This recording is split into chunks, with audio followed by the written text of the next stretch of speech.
Catering Love by Tyla Walker. When it rains, it pours. Zuri, a struggling event planner, just can't catch a break. She's being evicted from her apartment for being late on her rent. Then let's face it, no one wants to hire a homeless event planner. Hunter needs to marry to inherit the family business. And well, Zuri needs money so she isn't living on the streets. I don't know about you, baby, but that's a deal I'd love to make.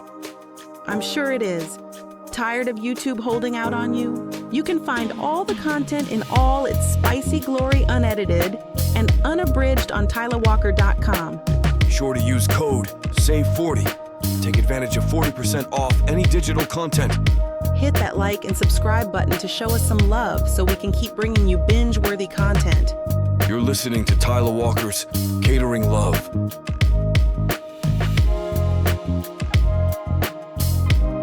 Chapter 1. Zuri. The sun wakes me. It filters into my living room through cracks in the drapes that hang heavily across the small and slightly dirty windows. I can't believe I fell asleep in front of the TV again, I think to myself with slight disdain as I lift my body off the uncomfortable couch. I've had this couch for about 5 years, and it wasn't new when I got it. It's an ugly shade of green, and it is lumpy with several broken springs.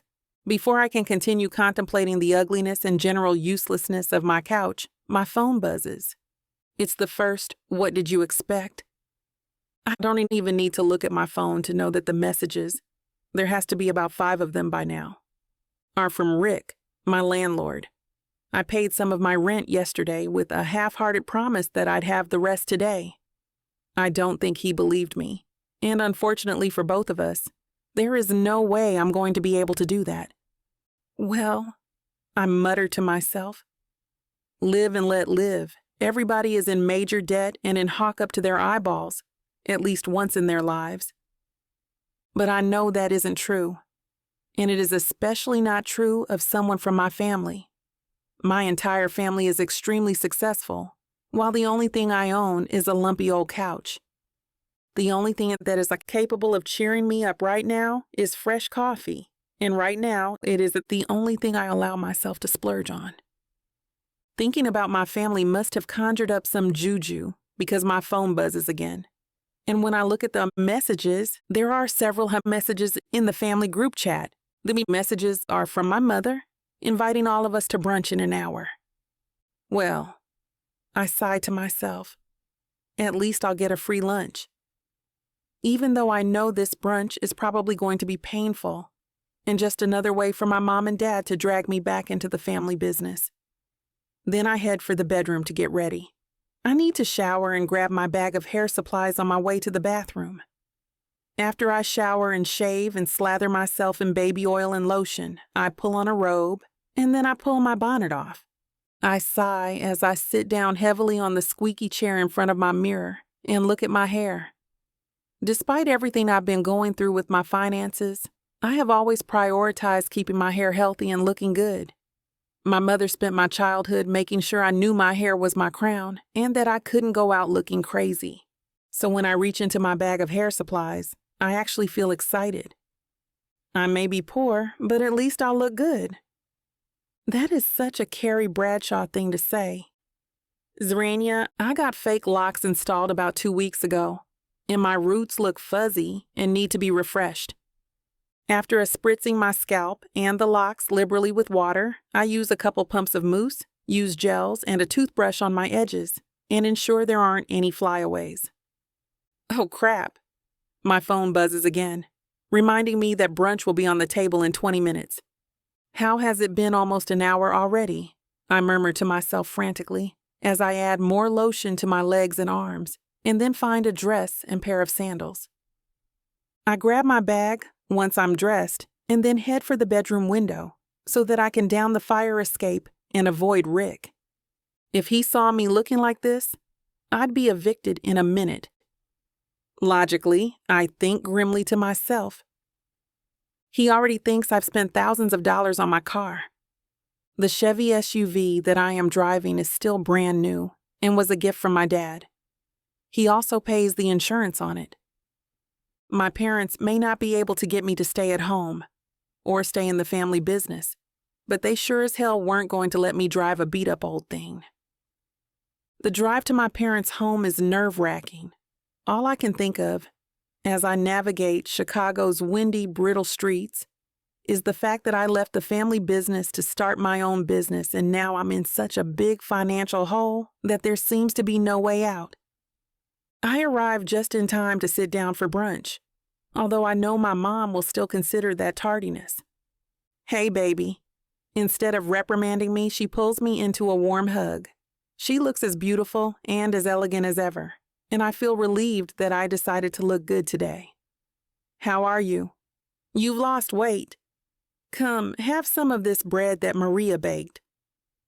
I let her lead me to the table, where my father and younger cousin Aaliyah sits. "Hey, everyone." My mother, in her usual magical way, conjures up a full plate of food and places it in front of me. I wait for my dad to say grace before I dig in. Brunch is as it always is, but despite being happy to see my parents, I can't help but feel disappointed in myself for not being able to boast about good news, because I know that is all my parents want. "How are you really doing, baby?" my mother asks me directly after I've finished my second helping. Maria, who was my nanny when I was a baby, places a huge slice of sweet potato pie in front of me. I want to lie and say that everything is okay, but today I don't have the strength. Things are crap, really. My voice is blunt, and my parents look shocked at my honesty. I know they were expecting me to sugarcoat things. I haven't gotten any business, and I'm struggling to pay rent, and I can't even put gas in my car to get to events, even if my company were hired. "Oh, baby." My mother's voice is soft and full of pity. I know what she's about to say next. "I don't want any help. I just want to do this on my own, okay? Anyway, I should go. I have a meeting with a prospective client." And then I'm out the door before Maria can even wrap up my slice of pie. I wasn't lying to my parents. I did have a meeting with a prospective client after brunch, and instead of it being a steady, productive meeting, I end up having to plan an entire team-building event for a local company. Now, I stand in a field which hasn't recovered from winter and is covered in mud, while a bunch of people in suits and ties try to win a game of tug-of-war. I decide to walk back to the tent, where a table is set up with warm drinks and food, and I pour myself a cup of mediocre coffee. I can't help overhearing the conversation from two women who have shirked the team-building exercises. "Heard it yesterday. Hunter needs to get married soon or else." I dismiss the gossip because I don't know Hunter or why his love life is an important topic of discussion. I finish my coffee and dismiss the group, wondering why Hunter needs to get married so urgently. Chapter 2. Hunter. The buzzing of my phone wakes me at midday. I groan when I roll over onto my back and push the covers off my legs as I reach for my phone.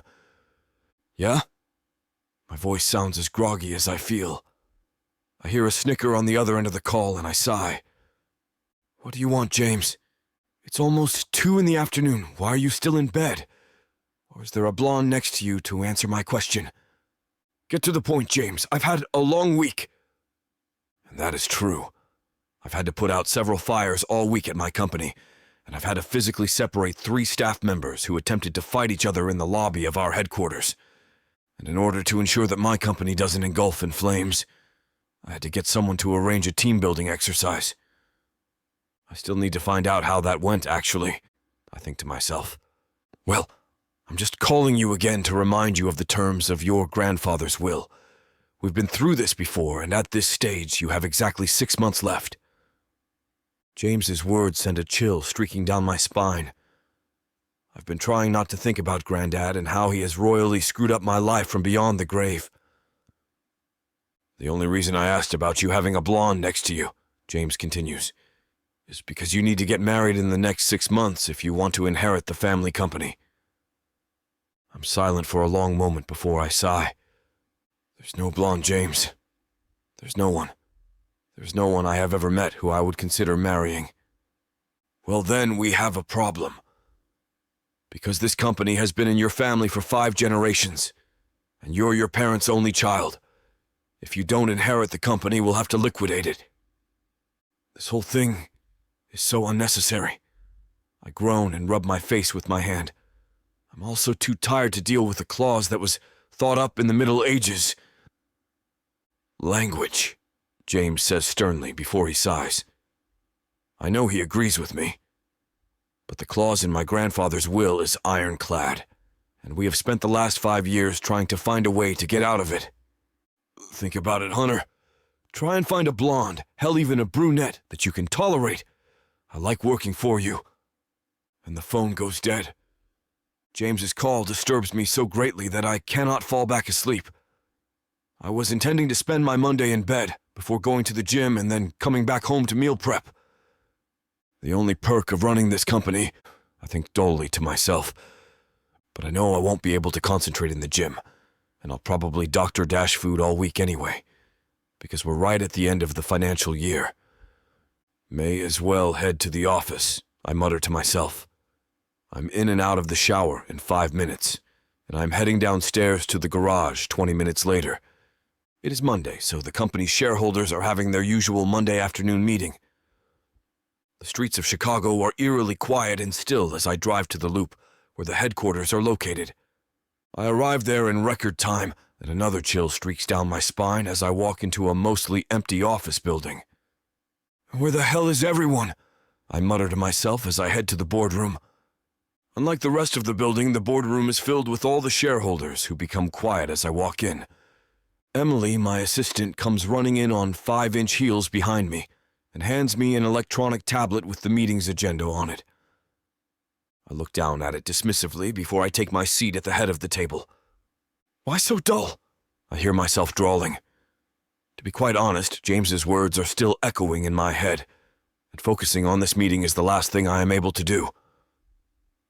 You were featured on page 6 again this past weekend with your hand-up Ariel's skirt.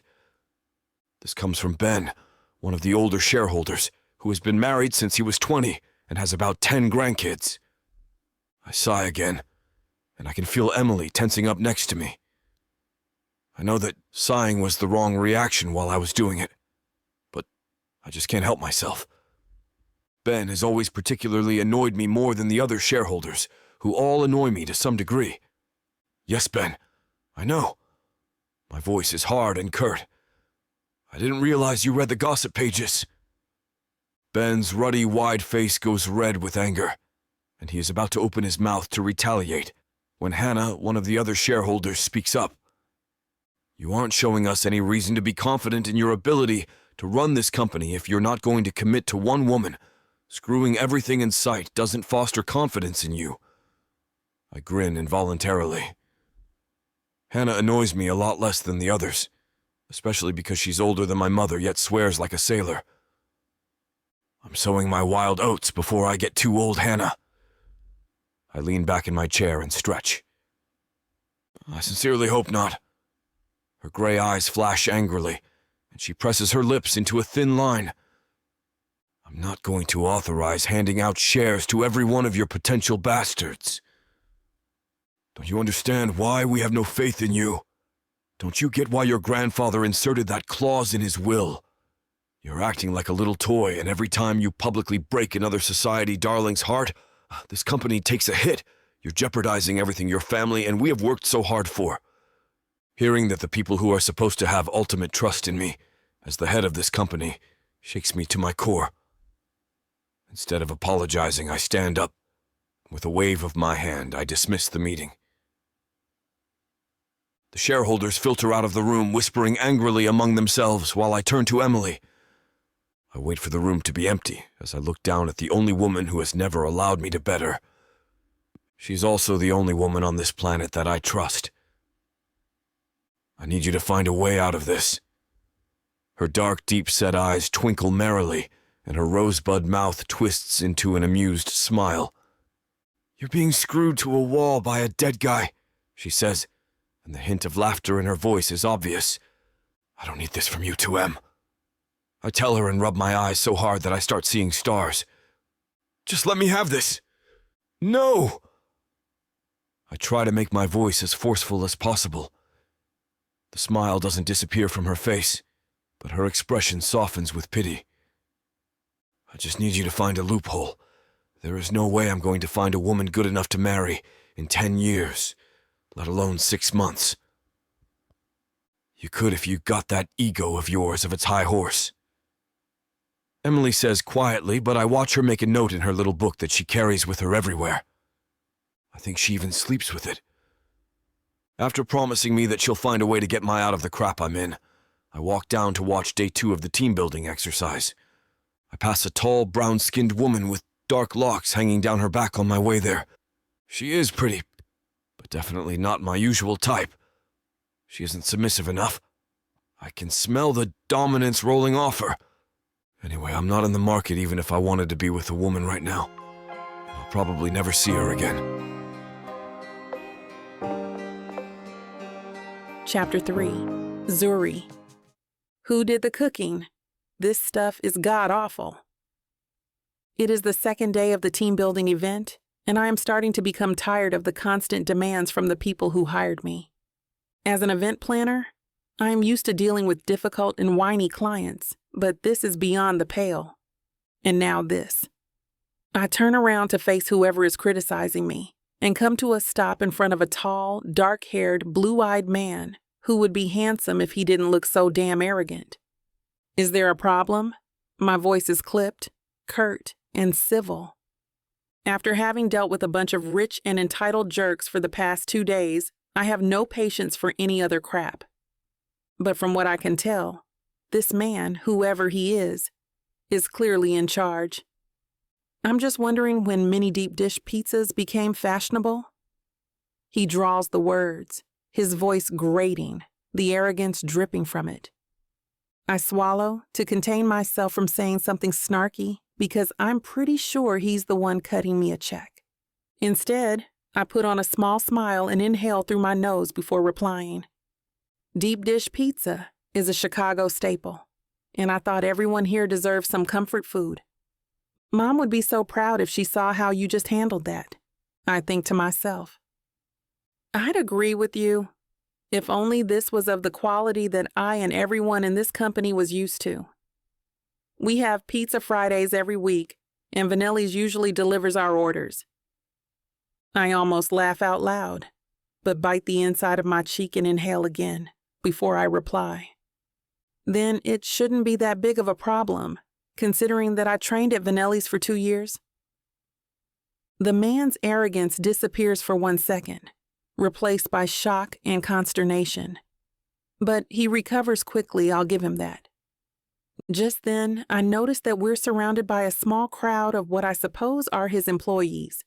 They're watching us with wide eyes, and I wouldn't be surprised if one of them whipped out a phone to record us. Vanelli's couldn't have taught you that well. I'd recognize his pizza anywhere. Well, when you see him next, ask him why he apparently taught me so poorly. He clearly has no good response to my argument, and, after clenching his jaw and balling his hands into fists, he stalks off in the direction of the corporation's building. The second and final day of the team-building event is finally over just after 5 in the afternoon. I watch the weary, mud-splattered stragglers walk tiredly past me as I finish packing up. 2 women who seem to have avoided the team-building exercises completely eat the last of the mini deep dish pizzas as I snap shut the final box. I cannot help but overhear their conversation as I lug one of the boxes out to my car. Wonder what's going to happen to the company if he doesn't find someone. What do you think is going to happen?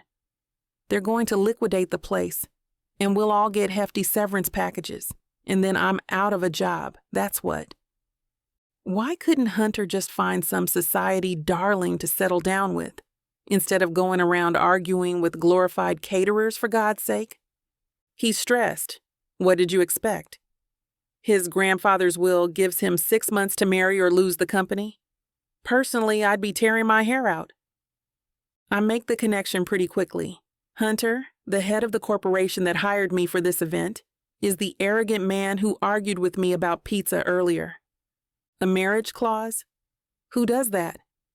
Are we living in the Middle Ages? Or Victorian England?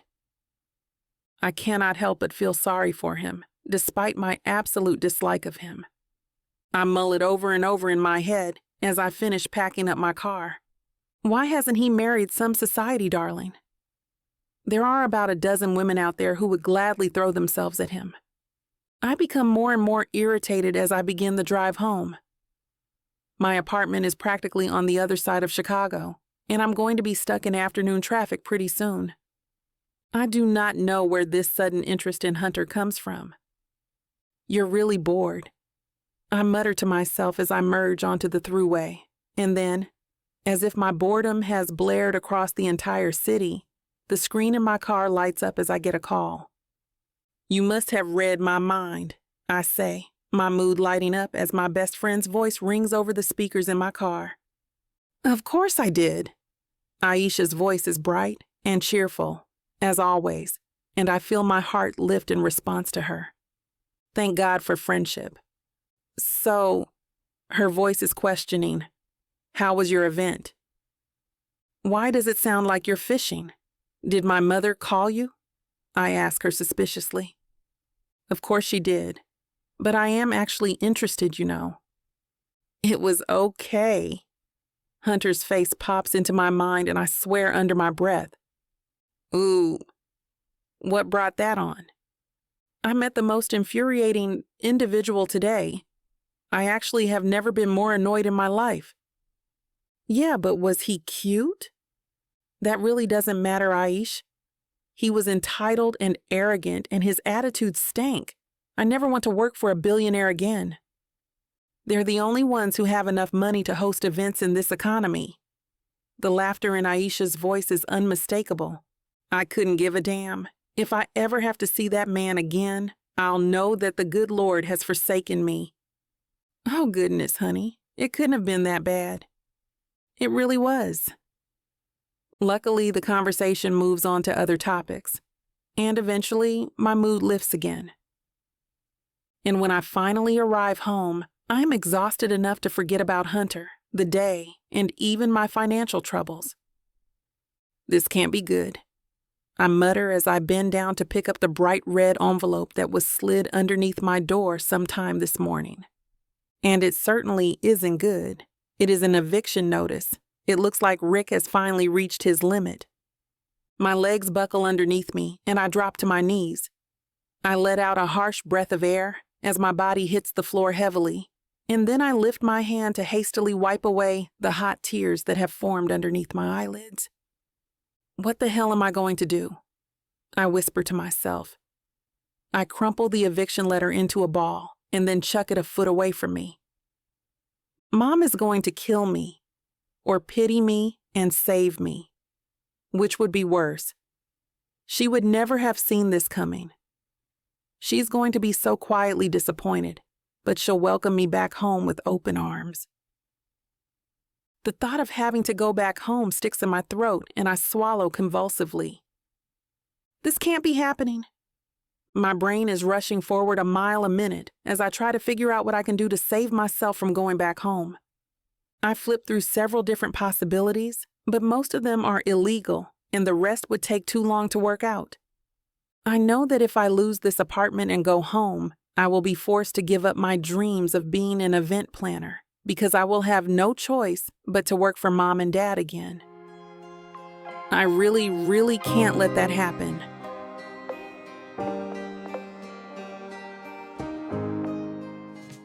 Nyla Thomas thought she was getting a simple fake marriage. Marry me and I'll pay for your grandfather's treatment. It's just business, right? Right. But little did she know the viper's nest she was coming into. You may try to better yourself, Nyla, but you will never catch up to your betters. Make the rules, Nyla. You follow them. They beat her down, took her dignity. What they never expected was that she would fight back. I have the missing piece. I own this now. I own all of you now. come into season 2 of Say Less, I Love You, and find out what happens. when you push a woman too far.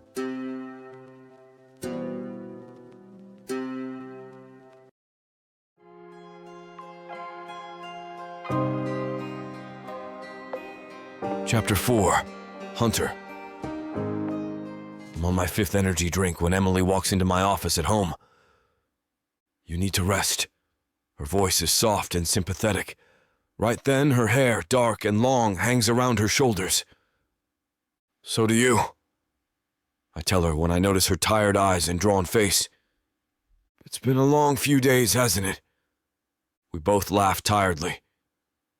"I don't know what to tell you, Hunter." Emily sighs, and I hear the exhaustion in her voice.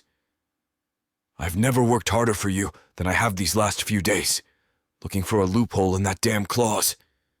But I just don't know." "It's okay, Em. I know you always try your best. You've spent your entire career trying to outdo me." "So what now?" she asks with a hint of mirth in her voice. I shrug and look back down at my desk, which is strewn with papers. "Well," I sigh and shove myself away from the desk. "There is no way I'm getting married just to prove that old bastard wrong. I know I can figure out another way to get out of this. I just need to find the solution." "I wish you luck." Emily tries to smile at me, but the doubt in her voice is glaring. "And I'll always be here to help you, no matter what." "You need to come to terms with this, Hunter," James says, his voice sharp. "He isn't tolerating any insolence from me today. This is how it is going to be. Get married or lose the company. You do realize that this is extortion, right?" I snarl at him, my hands balled into fists. "You're blackmailing me into this. My personal life has nothing to do with how well I run this company. This isn't me. It is your grandfather and the board of directors. You answer to them, not to me or yourself, and you need to realize that sooner rather than later." I sigh and rub my eyes before I flop down on James's luxurious gray couch. "Maybe," James speaks slowly, his voice lingering over the word. I open my eyes a crack and look at him. Maybe a temporary arrangement would satisfy the board of directors. Maybe a temporary facsimile of a marriage could make all this go away. "James," I bite his name out, "say whatever it is you want to say. None of this non-denial denial." "Okay." His voice is hard and clipped. "Find someone you can tolerate for a year and marry her, and then when you've gotten what you want, get a divorce." "You've got to be kidding me, right?" I ask him as I sit up straight. "It's the only thing I can think of, Hunter." James shrugs and walks over to the glass table in the corner of the office. He pours himself a dram and savors it with his eyes closed. "That's the most ridiculous thing you've ever said. And I'm not going to fake marry anyone. I have a reputation, you know." "Surely you could think of someone you could do this with. Someone who would agree." I sit back on the couch. I do not know why, but my mind goes to the event planner from the other day immediately. She was really annoying, but she was gorgeous, which is what caught my attention in the first place. I found out later that her name was Zuri, and with all those curves, her golden brown skin, and her intricate light brown braids, she would make the perfect partner. You don't even know her. You're thinking with your pants is all. Besides, it was pretty obvious that she hated me. The way her eyes glinted with contempt when she defended her work, which wasn't bad at all, despite what I said to her. That contempt was what attracted me to her, that bravery and confidence. It would never work, don't even think about it. So I push thoughts of her aside and try and focus on the current dilemma. I don't even know her, and it was stupid to think of her. "I don't know anyone who would be willing, James." My voice is dull and devoid of emotion. James and I speak for a few more minutes before I get up and leave to go back to the office. It is late and the sun has set already, but going home doesn't feel like an option. Right now, I don't want to be alone with my thoughts. It feels, as I walk into the lobby of the office, that everyone is looking at me with a smirk on their face, even though all the people I pass in the hallways greets me cordially. My office is on the top floor of the building. The doors slide open when I step in front of them, and my shoulders relax as I step into the office. Despite everything that is currently happening, my office is my happy place. One of them anyway. The other being Vanelli's. Thinking about Vanelli's brings that golden-skinned girl, Zuri, back into my mind. My chest tightens with annoyance as I think about her. "Why haven't you forgotten about her yet?" I mutter to myself as I sit behind my wide desk, a desk that used to stand in my father's office. Probably because she got on your nerves. Most of the women in your life don't have the balls to stand up to you. Something tells me that Zuri, who is all curves and pouty lips and so annoying, has a set of brass balls, because no one has ever dared argue with me in public before. Not in private either. I press a button and the electronic blinds slide up, letting in the bright gray Chicago morning light. My office is based at the center of the loop, and I love it here, being right in the middle of the business district. It feels like I have a finger on the pulse at all times. Just by looking out the window, I jump into work immediately, and thoughts about marriage and losing the company fades into the background. I only look up from my computer screen, my eyes burning, when I notice that the light from the windows have faded, and the automatic lights in my office flicker on. That's enough for today, I tell myself, and grab my jacket on the way out. I take a back route to the ground floor through the office cubicles, which are mostly deserted. I pause outside one of the cubicles, where two of the company's accountants are still working. I don't ever eavesdrop on conversations, but when I hear my name mentioned, I can't help it. So idiotic. If he didn't follow his shaft down the road every single time he got the urge, we wouldn't be in this mess. I don't care how nice the severance package is. I'm never going to find a job this cushy again. That's what you get from working for Chicago's horniest playboy. My throat tightens and I walk on towards the exit before I can overhear anything more unsavory. This is the only reason why the board is reinforcing the marriage clause. They want you to stop screwing everything in a skirt. But what business is it of theirs who I sleep with? All I know is I need to prove the board and every employee of this company wrong. I am the best person to lead this company and I won't let it be taken away. Chapter 5. Zuri. Chicago is gloomy when I wake up. For a moment, I have no idea where I am. I lay in the unexpectedly large and comfortable bed, and I inhale deeply, enjoying the also unexpected peace. Then I remember that I am sleeping in my best friend's spare bedroom because I've been evicted, because I couldn't afford my rent. I groan and roll onto my back, and then sit up, which causes my head to spin and my mouth to go dry. I blink several times and then pull the bonnet off my head, which is always guaranteed to wake me up. When I look around, all I see are bags and bags of my belongings. Everything I own in the world is stuffed into black bags. At least you got a good night's sleep, I tell myself as I get out of bed. After a minute, I try to navigate my way through the bags of clothing, and I head towards the kitchen. After breakfast, I head back to the spare bedroom and reach for my phone, which is when I notice the 4 missed calls from an unknown number. I'm about to redial when my phone rings again. Hello? Is this Zuri? I recognize the voice immediately as the voice of Hunter, the asshole with the cold eyes and the dark hair, who tried to belittle my cooking in front of his entire staff. Why do you even recognize the sound of his voice? I think to myself, because I keep replaying that interaction with him in my head over and over. How the hell did you get my number? I blurt out, without even answering his question. How do you know who I am? His voice is immediately antagonistic, and I swear the hair on the back of my neck rises. Whatever, I say quickly. This is Hunter, right? Yes, and I got your number from my assistant. Listen, I need to meet with you, as soon as possible. I want to ask him why, but he rattles off the name of a hole-in-the-wall coffee shop in a remote part of the city. I'll see you there in an hour. And the phone goes dead. An hour. What the ever-loving hell? After sitting in shocked silence for a minute, I jump out of bed and grab my wig bag. I take the quickest shower of my life and thank the good Lord that I shaved my legs yesterday morning. Afterwards, I slap on some lotion, pull on a dress and boots, and then put some mousse over my cornrowed hair. I dig through my wig bag and find a curly long blonde wig.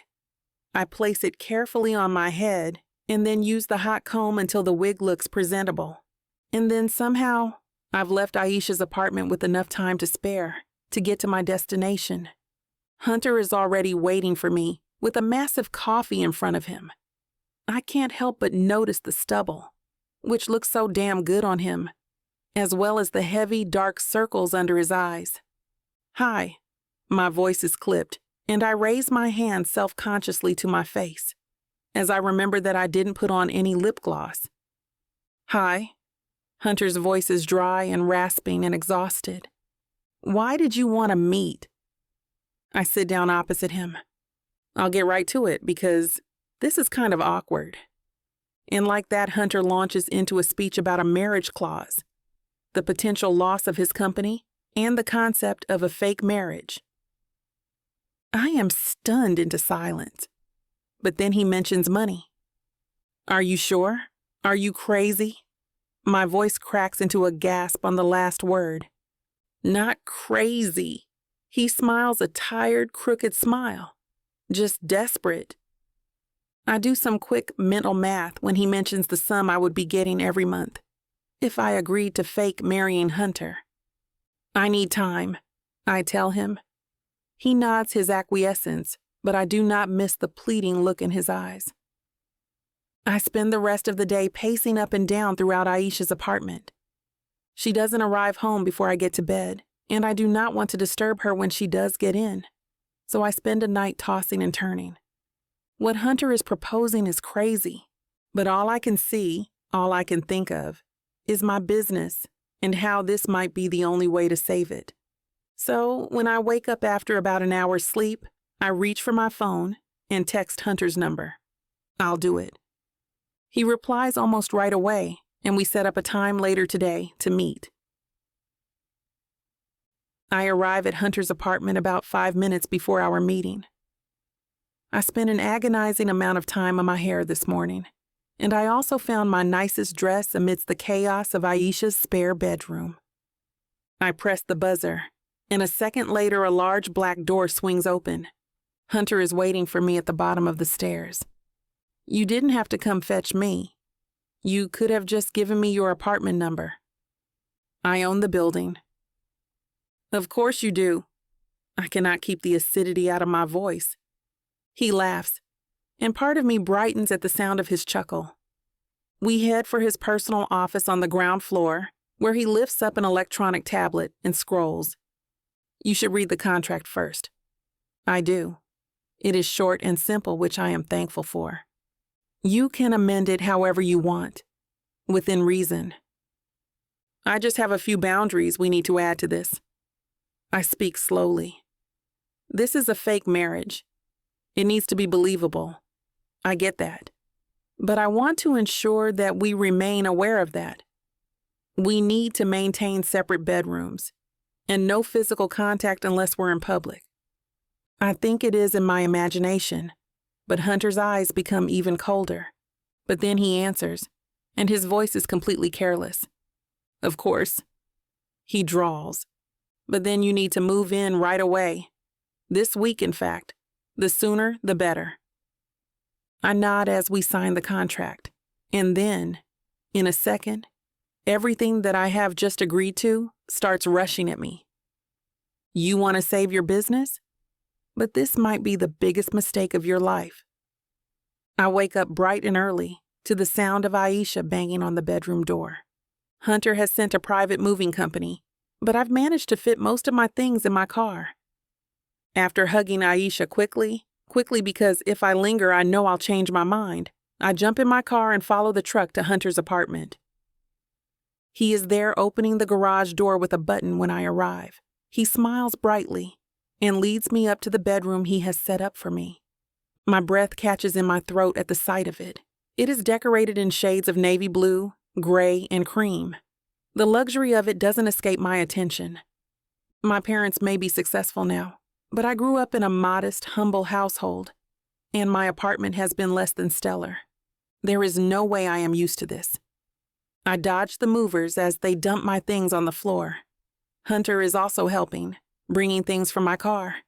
After several hours of this, they finally leave me alone, and the only thing I can think of doing is calling Aisha. "Girl," I say when she answers the phone, "what the hell have I gotten myself into?" You think you can catch me? You think you can tame me? Oh, I know I can. And you know it too, baby. I gotta tell you, you're not the first to try. But don't worry, baby. I'll be the last. With sass like that, maybe I'll be the one that needs to tame you. Let's cut to the chase, big boy. What you selling me? Your appetite is big AF. I have just the thing that'll satisfy you. Oh, really? And what's that? Over 120 hours of romance audiobooks. Brought to you by Tyla Walker Romances in the Big AF Audio Bundle. 120 hours? That sounds amazing. Your knees won't work afterwards if I do my job right. Don't make promises you can't keep. Well, I can keep this promise. Because these audiobooks are unabridged with all the spicy scenes that will make you put your earbuds on. You know, Tyla can get freaky because she marked the bundle down by 69% for a limited time. I can't wait to take this bundle for a ride. Visit TylaWalker.com and get this audio bundle. Just don't start listening if you're going to be cooking dinner. Because you might just forget to feed your family. TylaWalker.com. Escape your life with Tyla.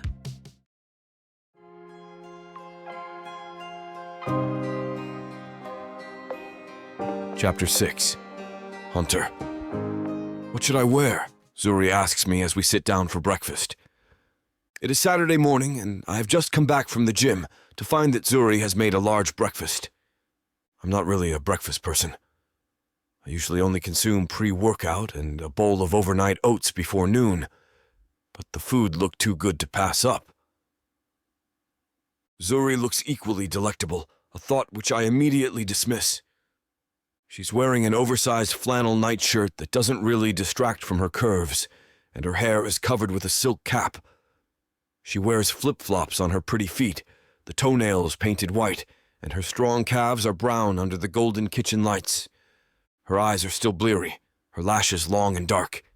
This all looks amazing, I tell her as I settle at the head of the table, and she sits at my right-hand side.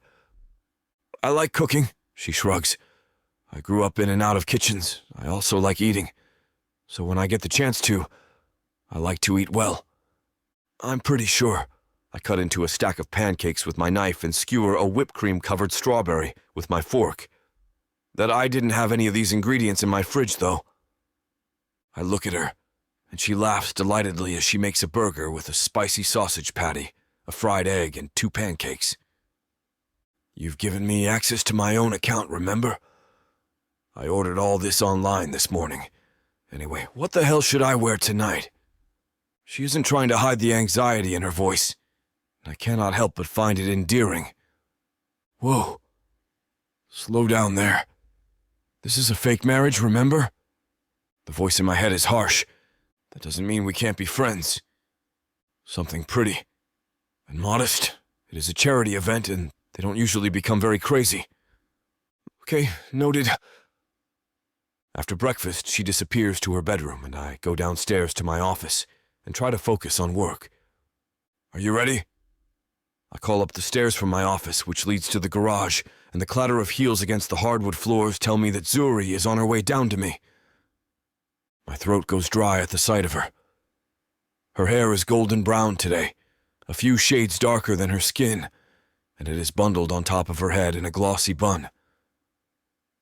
Zuri wears a pale pink shift dress and gray silk heels, and she looks perfect, elegant, breathtaking. I'm ready. She smiles at me, her lips stained dark red, a shocking contrast to the pale pink dress. The drive to the event is quiet, which I don't mind. I find myself not needing music when Zuri is in the car with me. Cameras flash when we arrive at the Lurie Garden in Millennium Park. I help Zuri out of the car, and I realize that we've fallen into this so-called marriage too easily, when my arm slips around her waist and she leans into me. A little while later, I look down and realize that I'm holding her purse, while she charms some of my investors and a few of my board members. "Hunter!" She calls over to me, and I walk over to her dumbly, my body relaxing when she places a territorial hand on my chest and places a light kiss on my cheek. "You finally joined us! I've never known you to stand alone in a corner before." My cheek burns where her lips touched me. "I was trying to find those muffins you wanted." I find myself replying, and she winks at me. My throat goes dry again and again, and after a while I am not sure how, amidst the chatter and laughing, I am managing to breathe. "You're so whipped, Hunter," Ben chortles, "but I don't think I've ever seen you look happier. Good on you, my boy." The night passes in a flash. Zuri sweeps through the crowd, charming everyone who happens to cross her path, including me. God. She groans as we walk to the car. "I need to take off these shoes." I'm still carrying her purse, and I slow down and wait as she hobbles to a standstill and kicks off her shoes. "Why did they choose gravel?" She winces as she places her bare feet on the uneven, sharp ground. "Wait." I bend down, grunting slightly before I lift her into my arms in one fluid movement. "Hunter!" She squeals and something in me twitches, but I grit my teeth and carry her to the car, where I dump her into the passenger seat.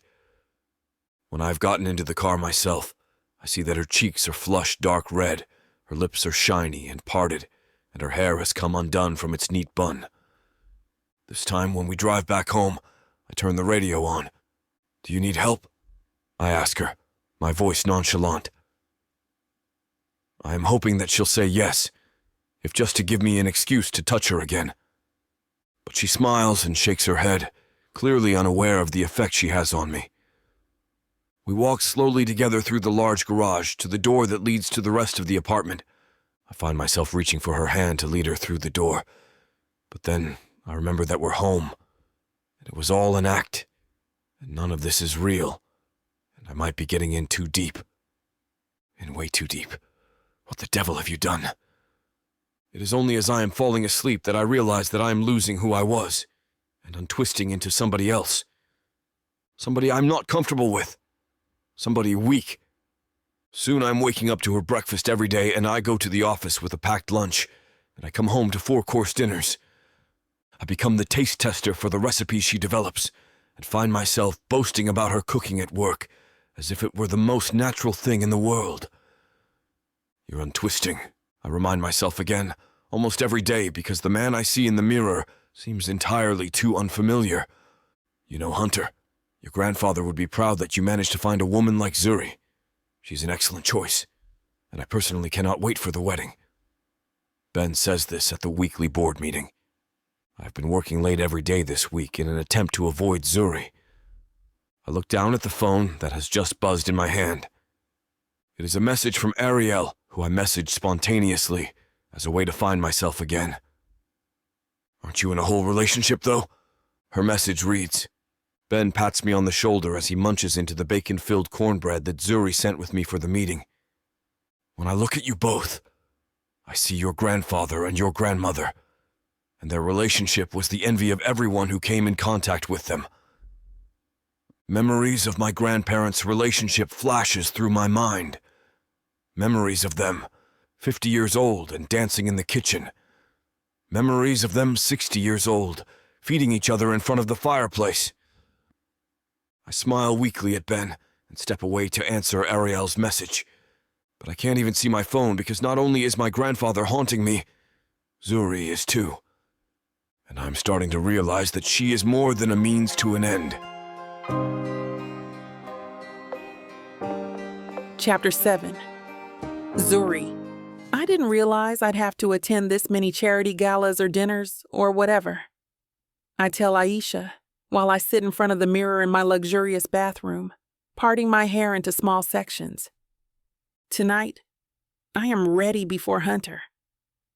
The charity gala we are attending is slightly more formal than anything we've attended together so far. The event, a charity awards gala, is being held to celebrate Chicago's most influential people. And Hunter has been nominated as one of them. Tonight we'll be at the Ivy Room, and I will admit that I am slightly nervous, but then I look at myself in the floor-length crystal mirror, and my doubts vanish. I am wearing a black dress with a sweetheart neckline, which is lined with crystals. The dress floats to the floor, only revealing a hint of my black heels. My arms and décolletage are bare, and I've coated them with body oil and then dusted gold body powder on them.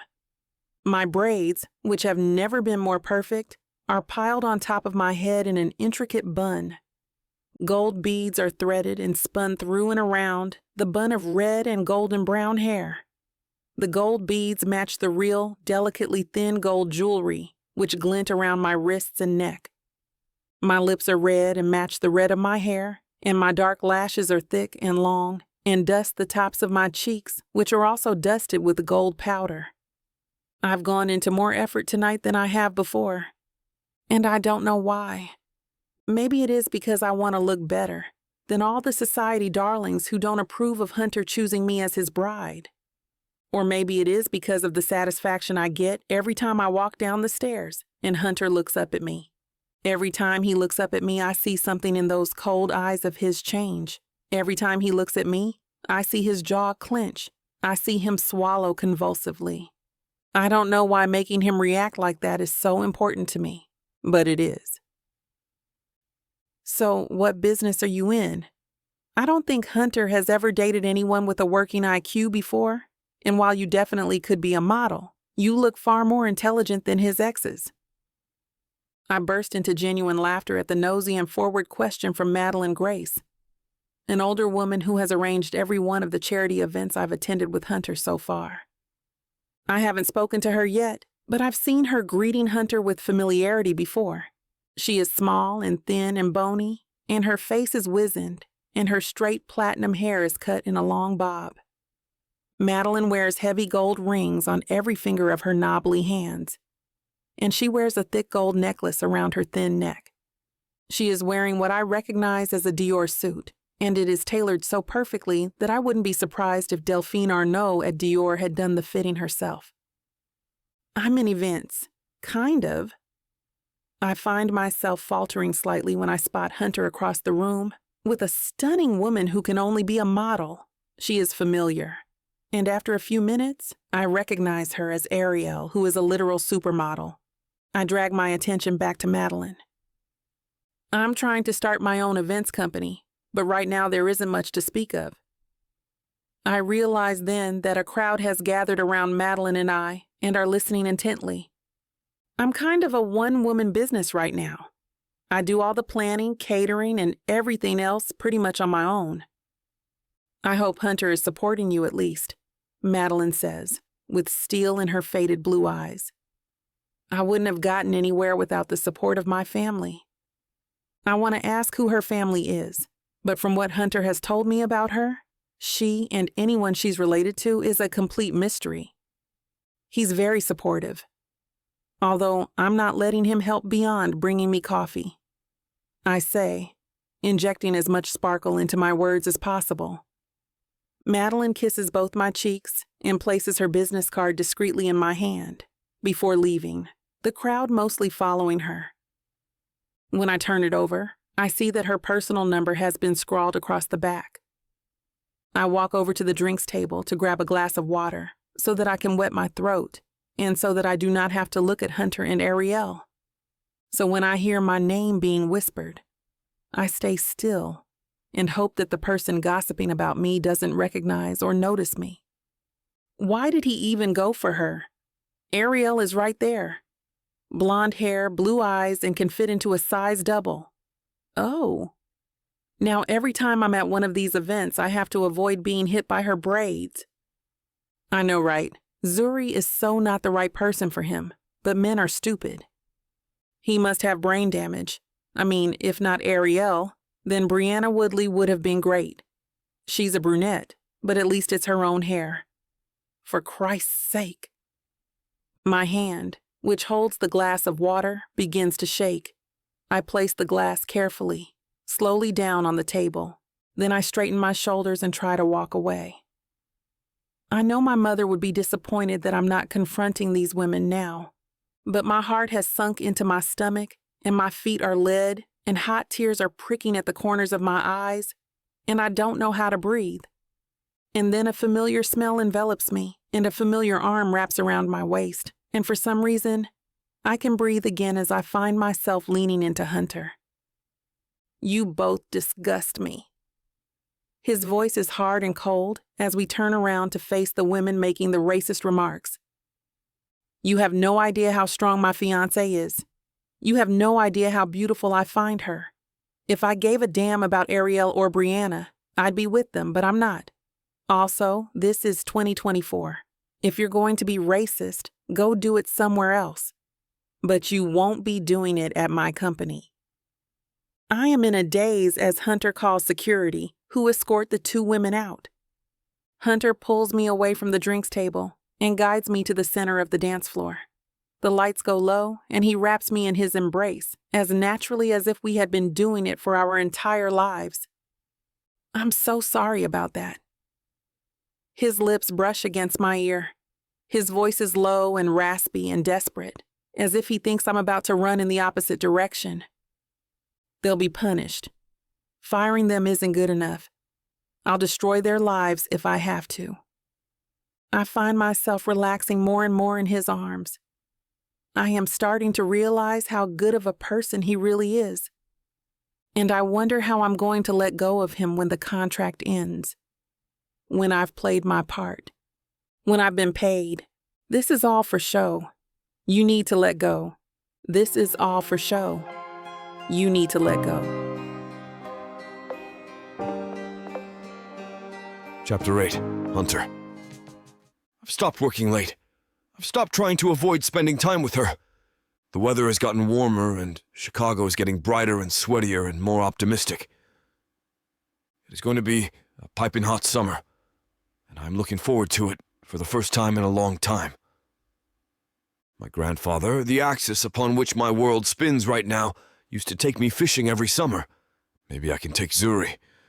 I'm also enjoying my time at home, because Zuri is wearing less and less in the house, despite my apartment having AC. Now, as I sit in afternoon traffic, I think about dinner tonight. Zuri was up early, putting oxtails in the slow cooker, and I managed to grab a bottle of really good red wine that should pair nicely with the meal.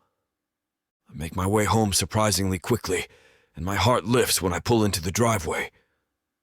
When I walk through the office and up to the kitchen, I'm enveloped by the fragrant, salty aroma of the oxtail, braised vegetables, and yellow rice. Zuri is setting the dining room table as I walk in, and is setting down large ceramic bowls filled with food.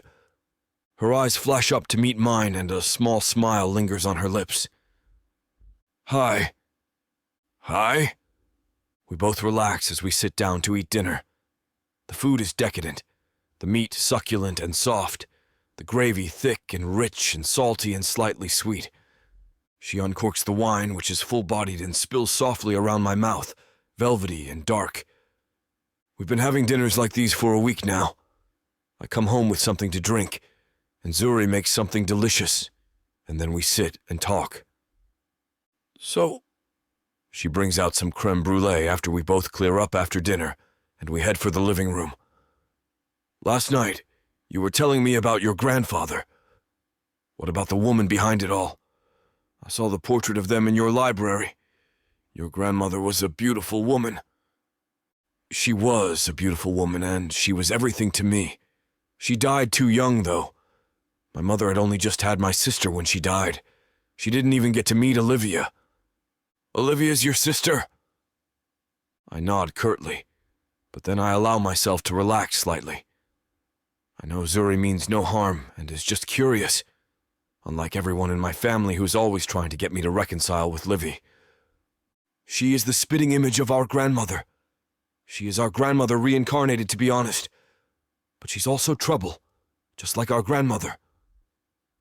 What Zuri says next surprises me. She sounds like fun. I cannot help but throw my head back and laugh out loud at those words. Because if I'm being honest, being around Olivia is like standing in the center of a firework display. Experiencing her is like standing on the edge of a high cliff, with the knowledge that a single gust of wind could push you over the edge.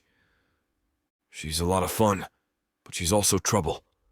I may seem like Chicago's biggest bad boy and player, but Livy has always gotten into more crap than I ever could.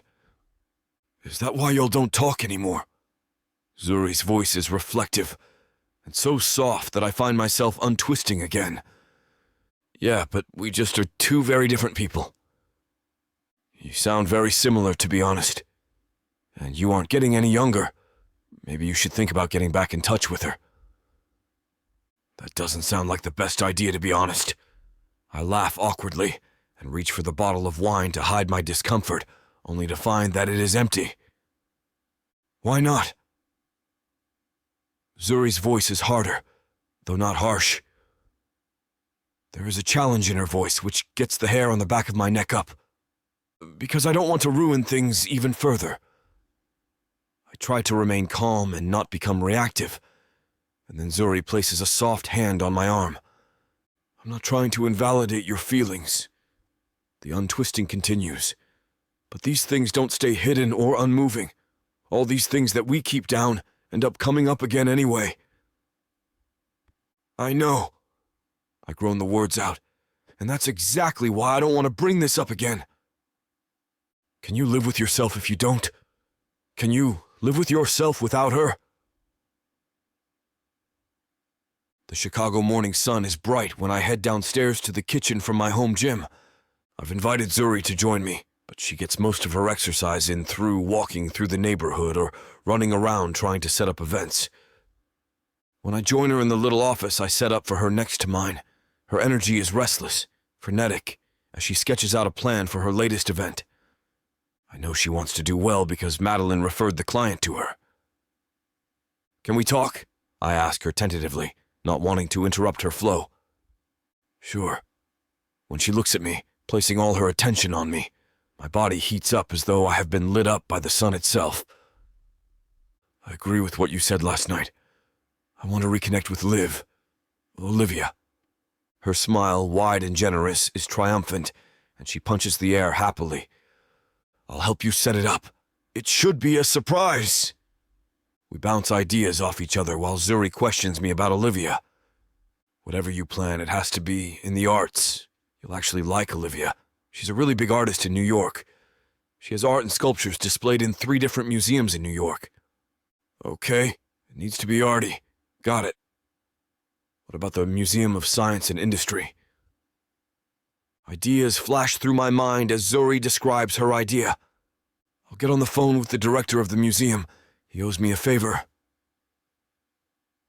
The dinner that Zuri has set up in the Moldorama exhibit is perfect for Olivia. Olivia's art has always been slightly weird and a little off-putting, and I've never been more grateful for Zuri. I have no idea how she managed to get Olivia here, but she did. And while the table is only set for 2, I am determined to introduce the 2 of them. Hunt? Olivia's voice, drawling, lazy, and husky from years of smoking weed and herbal cigarettes. Livy. I want to pull her into a hug, but there is a challenge in her eyes, and her posture is stiff, as if she is ready to flee at a second scent of antagonism. I don't want to fight. I lift my hands up in a preemptive surrender. Is Zuri your latest lay? Her voice is slightly angry and very surprised. I want to snap at her for insulting Zuri like that, but I also can't reveal that Zuri and I are really nothing to each other. I love Livy, but I can't trust her yet to not tell anyone. Not yet. I'm going to marry her, I say, my voice flat. Olivia's eyes widen and her lips part in shock. Are you serious? You're actually settling down? How did you convince someone like her to marry you? Everyone's wondering that, don't worry. She smiles an unexpected smile, and we settle down at the table. We both unwind as the food is served, and after a while, Zuri sidles in and joins us for dessert. And just like that, I've never been more grateful to Zuri, and I'm not sure how I'm going to go on with my life once our contract ends. You won't know what hit you, baby. I'm going to take you. break you, and make you mine. When I'm done, you're... Now hold on just a minute. What? I got something to say. What's the meaning of this? Now you may be some fine-looking white boy, Got that right, baby. It takes hard work. and you might got the money, Fat stacks, baby, to spoil you with. but that doesn't mean I'm going to give it up to you without a fight. A fight? You want some limp wilting flowers? Go to historical romance, baby. But you want sassy and spicy strong black queens that tame their alpha male bad boys? I think our listeners do. Then you go on and look at Miss Tyla's Bougie Brides and Billionaires audio bundle. 50 hours of me whispering the most romantic things in your ears. Fake marriages, alpha male billionaires, strong black women, steamy scenes that will make your eyes roll back. And everything wrapped up in a happily ever after that will put you in an afterglow. Use code SAVE40 to get 40% off this bundle and any other digital product in Miss Tyla's store. Unabridged and uncut. Just like you, You're gonna have to find out. Tyla Walker Romances. Escape your life with sassy romance.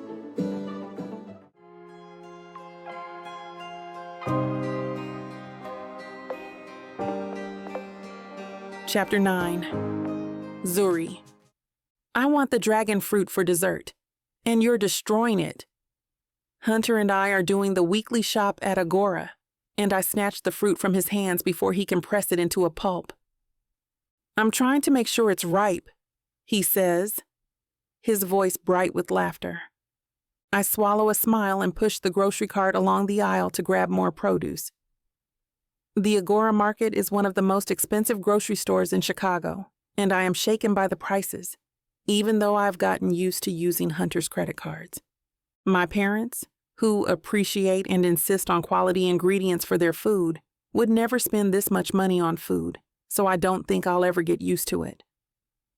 We finish up in the meat section and then head to the checkout point. Hunter pays for everything nonchalantly, even though everything came to a little over $2,000. An assistant helps us with our bags, and I go to the little cafe attached to the market to grab coffee. I've gotten used to being out and about with Hunter over the last few weeks. Being in his presence is easy, now that I know who he really is. Are you coming, babe?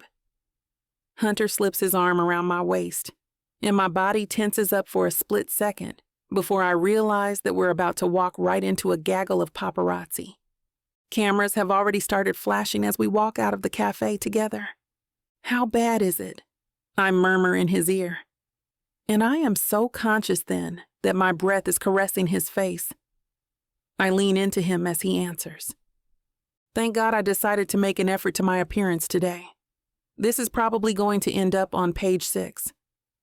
There's like 20 of them. He mutters and looks down at me, almost searchingly, but I convince myself that I am imagining it, because surely he couldn't look at me like that. We walk out into the parking lot arm in arm, so intertwined that I don't know where I begin and he ends. Our bodies turn towards each other, so when one of the paps demands that we kiss each other for a picture, it is almost as though we both knew this was coming. His lips are soft and cover mine perfectly. His hand is steady on my lower back, his other hand gripping my wrist lightly, practically dragging me towards him. I am ashamed as soon as I moan, but I cannot help it, especially when our tongues, hot and needy and clinging, meets. I try to focus on not spilling my $50 iced coffee all over Hunter as he caresses the top of my ass before he pulls away. His face is flushed, and I know mine is darker too, where blood has rushed into my face. Amazing! You've just made my living for the month. One of the photographers calls, and Hunter pulls me away from them. He shepherds me into the car. The drive home is silent. I disappear into my part of the apartment, which is growing ever bigger after I pack away the groceries, while Hunter takes a call from his family's lawyer. The kiss has been branded onto my being, and I have no idea how I'll ever forget it. How I'll ever be able to kiss another man again. You do realize that there are still months, potentially up to 2 years, left on this contract, right? That is 2 years of kisses in public, and hand-holding, and caresses and staring lovingly into one another's eyes. How are you not going to fall for him? My thoughts are haphazard and flit through my head, disappearing as quickly as a new one pops up. A new thought, a new worry, a new fear. The truth is, I whisper to myself, the kiss wouldn't have shaken you this much if it hadn't been mutual. I can't allow myself to fall for him, not when my heart is at stake, not when I know this will wreck my life. I'll only be back tomorrow morning, Hunter tells me over breakfast. I try not to look or sound bothered as I hand him a plate of cornbread, fried eggs, ribs, and sausage. He has just finished a bowl of fruit and oatmeal, and he is on his 5th cup of coffee for the morning. Okay, I tell him with a small smile. Where's he going to be, and who is he going to be with? These thoughts are frantic as they pass through my mind, but I try to maintain a calm demeanor as I grab my own plate and cup of green tea and head for my office. Aren't you going to eat up here? He calls after me. I turn around, almost falling over, swaying as I face him. Sure, I'll eat with you if you want. My voice is harsher than I intend, and I don't miss the way his eyes widen with hurt. I walk up to him and join him at the kitchen table, and we eat together in silence.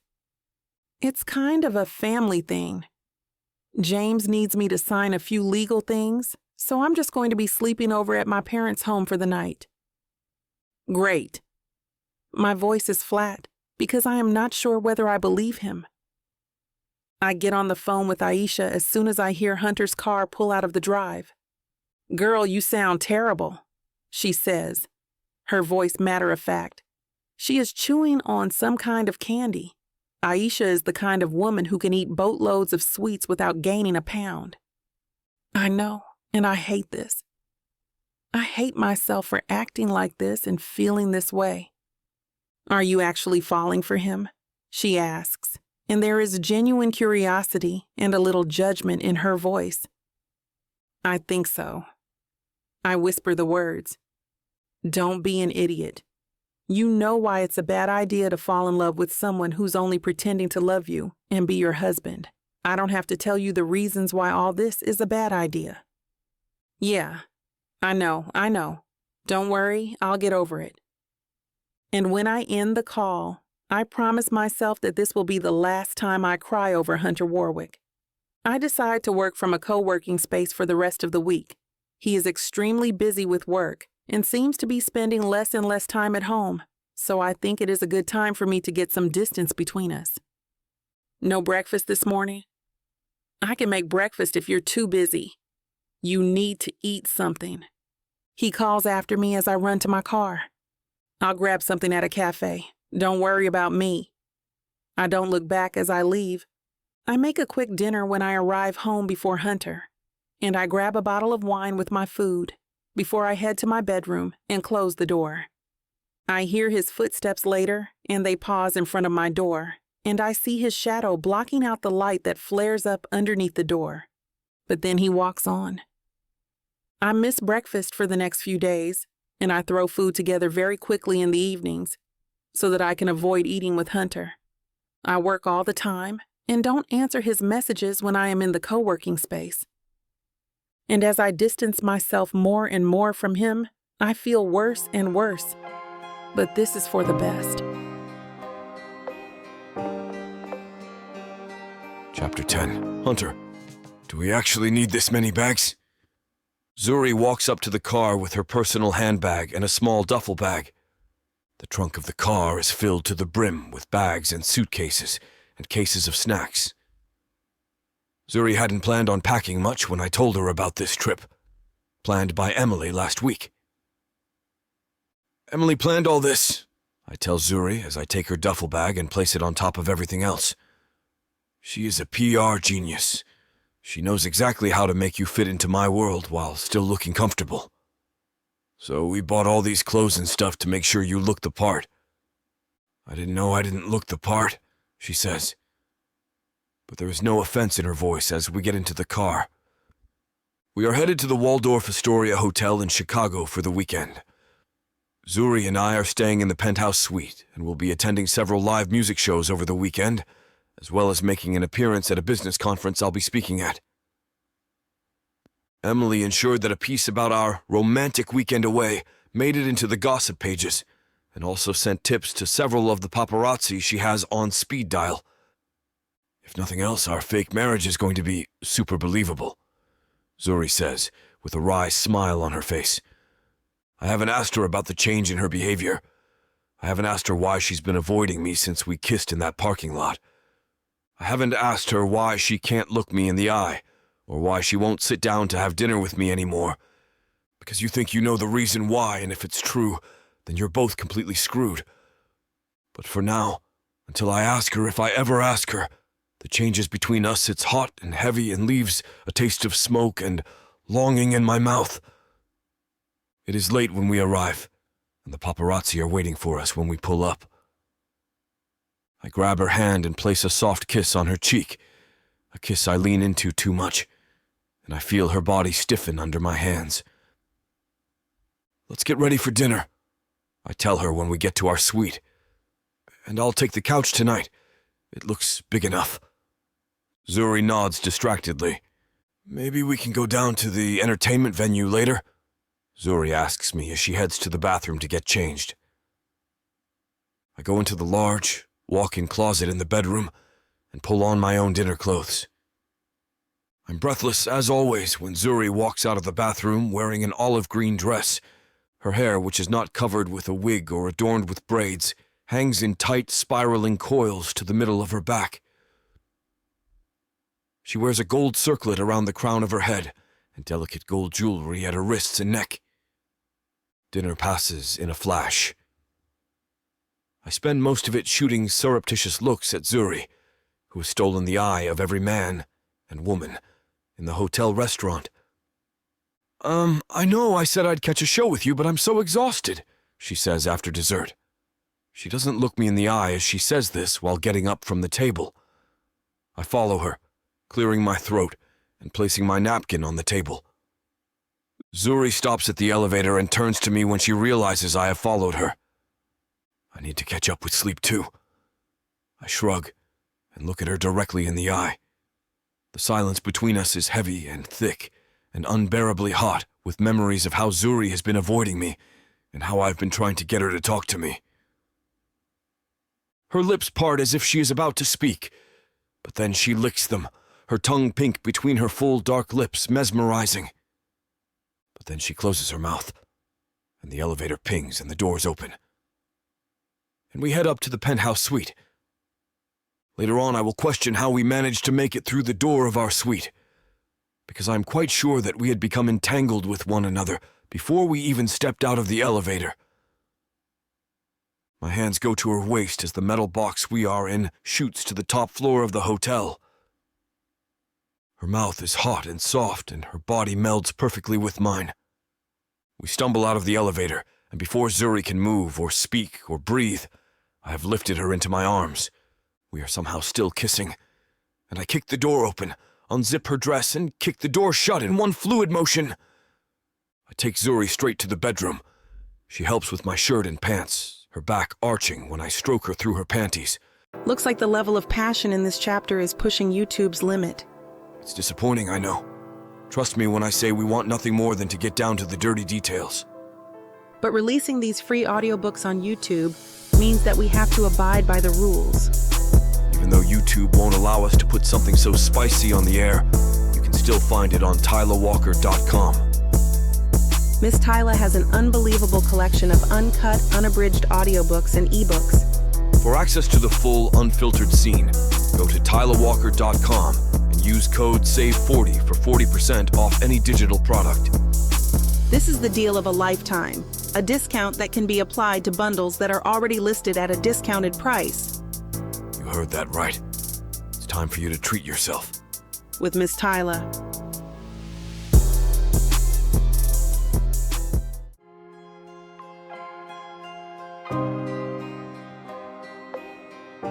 Chapter 11. Zuri. Mom would be so worried about you right now, I think to myself. as I stare through the front window of my car. I'm sitting in Hunter's garage, where I have been sitting since I pulled into the garage an hour ago. And coffee doesn't count as food, Zuri, I mutter to myself. I check my phone again. I left at the crack of dawn's ass this morning to avoid Hunter.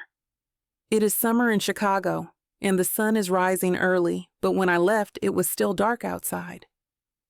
It's not like I'm ever going to tell Mom that I skipped all my meals for an entire day, even though she had to drag me out of an eating disorder when I was 16. I wince as I imagine the pure rage in my mother's eyes if she were to find out what I did or didn't do today, which prompts me to get out of the car.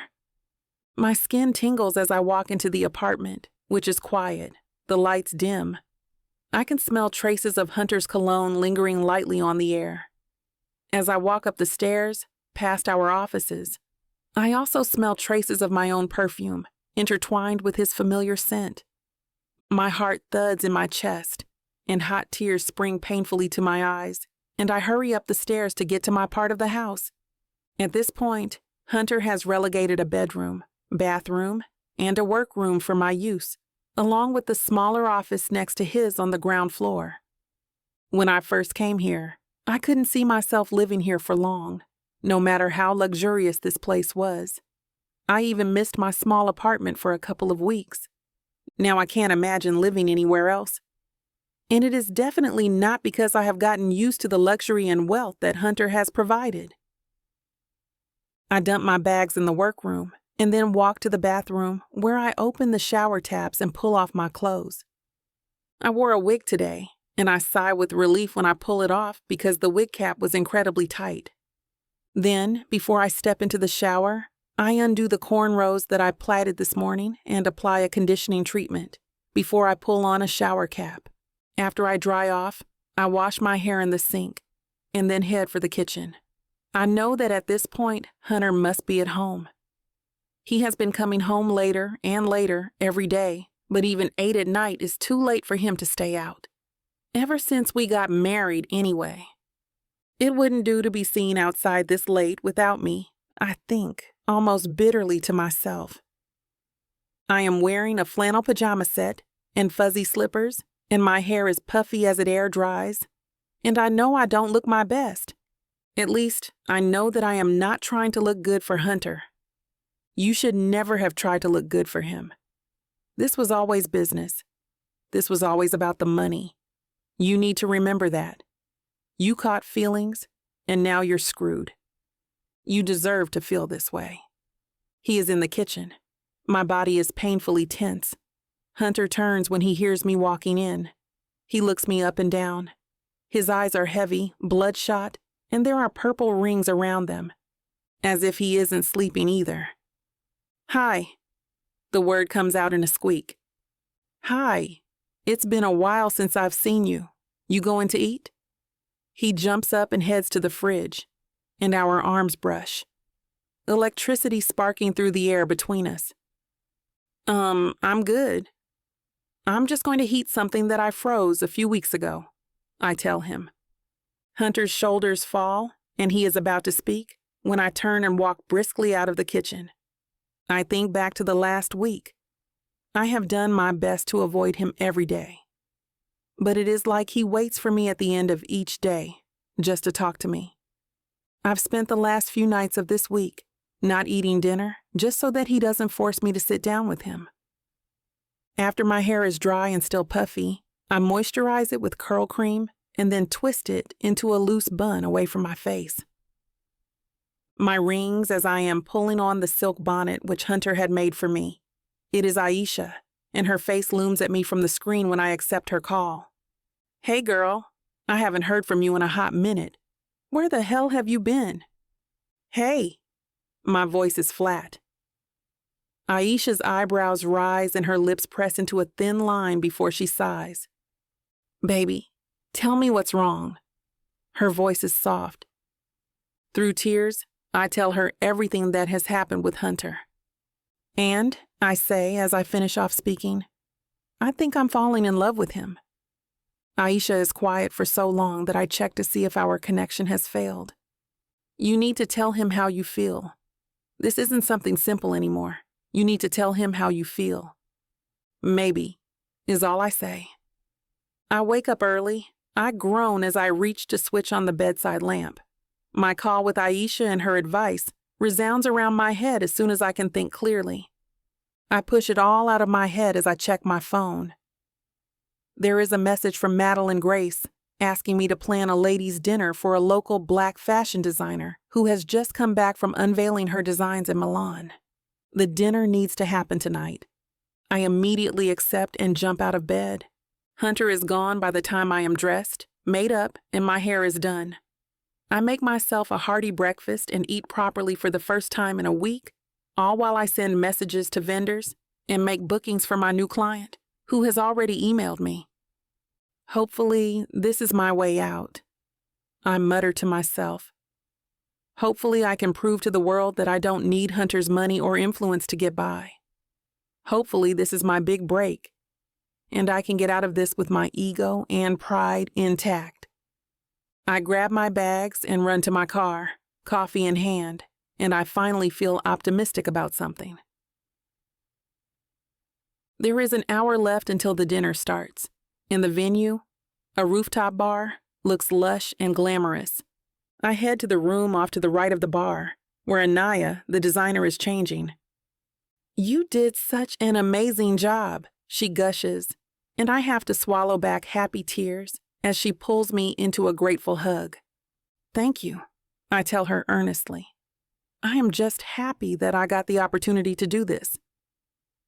Then I head back outside to do the final checks and set up.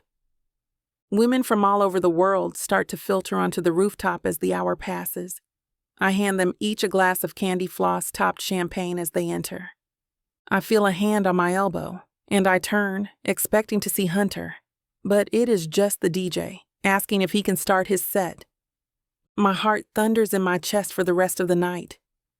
I know then that no matter how far I make it with my business, it won't mean anything if I can't share it with Hunter. Chapter 12. Hunter. She's way too good for you, Hunt. The fact that she's doing this for you is enough reason to hold on to her. Livy draws the words as we stroll through a small art gallery that my sister is thinking of buying. She has never been very interested in running her own gallery until recently, not until she became frustrated at how difficult it was for her more marginalized friends to find space in the art world. Now Livy is actively working towards creating a space in Chicago for Black and Indigenous people of color to display their art, and has come to me with her hand out. I think of Zuri as Olivia expounds on how great my wife is, and my heart swells a little at the thought of her. Even though things between us are so royally screwed right now. I know, I say in response, my voice mild. How much do you want me to give you for this place? I ask her to throw her off the topic she has been stuck on for the last half hour. They're asking for $5 million.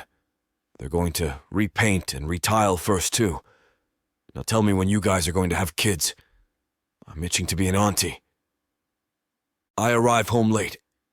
The board of directors and my financial team has been pushing me to start new projects and make new investments for the past few weeks. I park my bag and laptop in my home office, which is when I realize that I am hearing Zuri's voice. Her office light, the one next to mine, is on. Her office door is also open, and it is pretty clear to me that she doesn't know that I've arrived home. If she had, she would have ran to her bedroom immediately. I think sourly to myself. I walk over to my own office door and lean against the doorframe, and even though I feel slightly ashamed for eavesdropping, I'm hungry for just a tiny piece of her life. I realize quickly enough that she is talking about me, and my heart sinks with every word she says. All about the money. Neither of us care about each other, and that's perfectly fine. All we have to do is maintain the professionalism we have up until now. I'm just glad I can use him to make this business work. I lurch away from the door of my office and walk blindly, numbly to my desk. Zuri's words reverberate throughout my head, spinning over and over again, the electricity of them skittering up and down my skin. It's all about the money.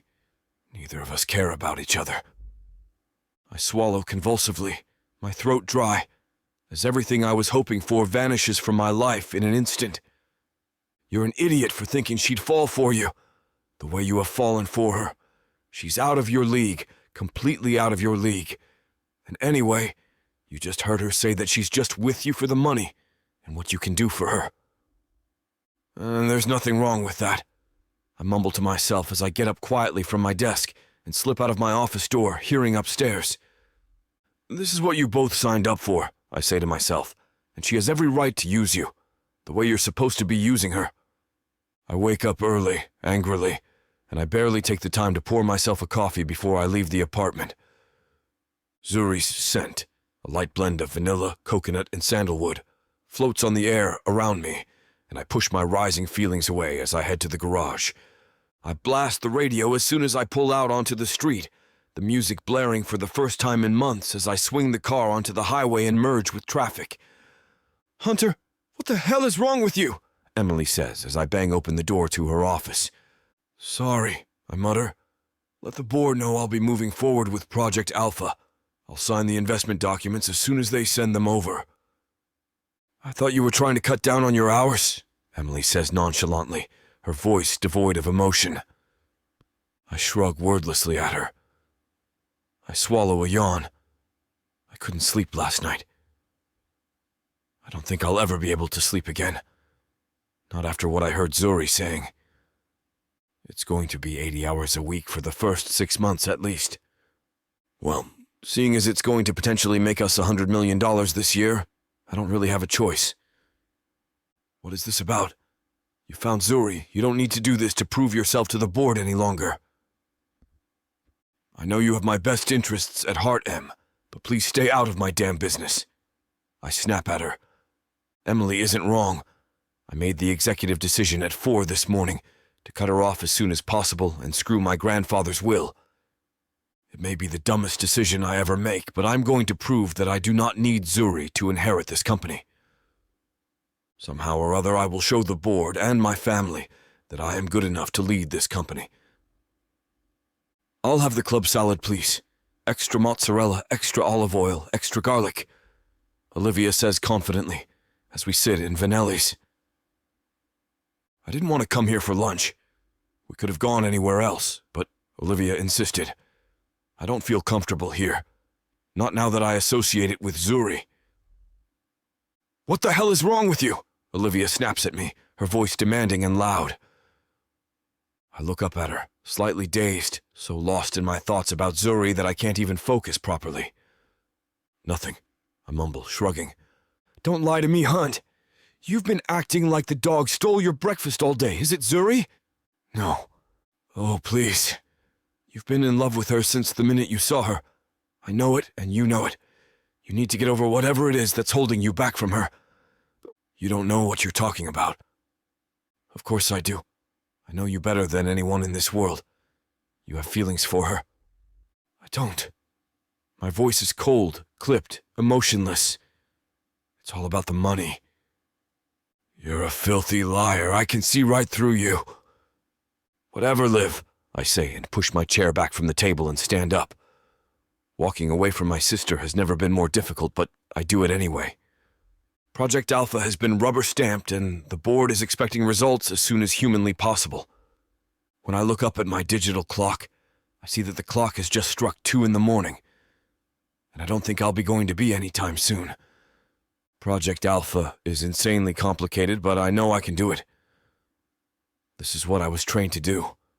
This is what I'm good at. I'm better at this than anyone I know. But despite it all I want right now is to discuss Project Alpha with Zuri. I want to get her opinion on it. I want to know what she thinks. I'm not sure how I'm going to manage without her. Chapter 13. Zuri. In the grand, sprawling living room of our shared penthouse, Hunter and I find ourselves engaged in a tense standoff. It's like we're planets in different orbits, stuck on opposite ends of the sofa that's far too large for just the two of us. I can almost see the invisible barrier we've erected between us, as tangible as any wall. The silence in the room is oppressive, heavy with unspoken words and repressed emotions. The only sound punctuating the stillness is the rhythmic thump, thump, thump of Hunter's foot against the polished marble floor. Each beat feels like a drum in my skull, echoing in time with my racing heartbeat. My patience snaps. "Would you stop that?" I demand, gesturing towards his incessantly tapping foot. It's annoying. His piercing blue-green eyes snap to mine, a spark of irritation igniting in their depths. "Well, maybe if you'd actually talk to me instead of burying yourself in work all day." His words sting more than I'd like to admit. He knows how hard I've been trying to keep my business afloat while juggling this farce of a marriage. "What do you want me to say, Hunter?" I snap back, anger rising hot and quick within me. "That this is all some big game to you? That you're just using me to secure your precious inheritance?" His face tightens, and for a moment, I think he might lash out, but he reins himself in with an almost palpable effort. "And what about you?" he retorts, his voice hard and accusing. "Aren't you just using me for my money? To save your failing business?" His words strike me like a physical blow. I recoil as if he slapped me. Stunned by the bitterness lacing his tone, we stare at each other across the expanse of our divide, each nursing our wounds, neither of us brave enough to voice the real fear lurking beneath our anger. That what began as a sham might have morphed into something genuine, something neither of us is prepared to handle. With a huff, I push myself off the sofa and stride out of the room. "Good night, Hunter," I say curtly, not waiting for his response before slamming the bedroom door shut behind me. Alone in the silence of my room, I'm left to nurse my hurt pride and an aching heart that's suddenly too heavy for my chest. I wake up at dawn, my heart still heavy with the words exchanged the night before. I stare at the ceiling of the luxurious room, its grandeur now feeling like a cage. A decision forms in my mind, sharp and clear like the morning light filtering through the sheer curtains. I won't let Hunter's money or his lifestyle define me. I refuse to be just another woman in his life, swayed by his wealth and power. If I have to struggle a bit longer to make my business work, then so be it. My pride and independence are worth more than any inheritance clause. I slip out of bed and move around the room with newfound determination. I pack my belongings quickly, taking only what I brought with me into this gilded prison. My hands shake as I zip up my suitcase, but I push down the lump in my throat. The penthouse is eerily silent as I walk through it one last time. The marble floors echo under my steps, every expensive artifact reminding me of a world that isn't mine, a world that could never be mine, unless I lost myself in the process. The reality of my decision hits me hard when I stand before the entrance door. I can almost hear Hunter's voice echoing in my head, his words from our argument last night still fresh and painful. But then I remember why I'm doing this. For myself. For my dreams that are bigger than any billionaire's ego. And with that thought, I step out of Hunter's life as abruptly as I entered it. Outside, the city is just beginning to stir awake. The sky is painted in soft hues of pink and orange as the sun rises over Chicago's skyline. The early morning air is cool against my skin, a sharp contrast to the stifling atmosphere inside Hunter's penthouse. I hail a cab and give the driver my address, ignoring the pit in my stomach when I think of the small apartment waiting for me. It might not be a luxurious loft, but it's my space, my world. As the cityscape blurs past me, I can't help but think of Hunter. Despite everything, a part of me wishes things could have been different between us. But right now, I need to focus on myself and my dreams. And so, I leave behind a billionaire's world, ready to conquer my own. As I step into my old apartment, the loneliness of the place hits me like a ton of bricks. The walls that once felt cozy now seem to close in on me, and the silence is almost deafening. It's like the apartment is mirroring my current state of mind, empty and alone, Every corner of this place reminds me of Hunter. The kitchen counter where we shared late-night snacks, the couch where we argued about silly things, even the bedroom where I shake my head, trying to banish those thoughts. I don't want to remember him right now, but he's everywhere. In every nook and cranny of this small apartment, his presence lingers like a ghost. I can't escape him, no matter how hard I try. To distract myself from my heartache, I throw myself into work. My family's new restaurant is opening soon, and they need all hands on deck for the launch event. It's the perfect opportunity for me to prove that I can make it on my own without Hunter's help. I dive into planning the event with renewed vigor. My days become a whirlwind of food tastings, decor decisions, and last-minute changes. The chaotic rhythm of work becomes my lifeline, keeping me grounded when all I want to do is crumble. But as much as I try to bury myself in work, Hunter's absence is always there in the back of my mind. It's like a constant dull ache that never quite goes away. But I'm determined not to let it break me. The more time I spend away from Hunter and his world of luxury and power, the more resolute I become in my decision to make it on my own. This event is not just about launching a new restaurant. It's about proving to myself that I can succeed without him. I throw everything into planning the perfect event.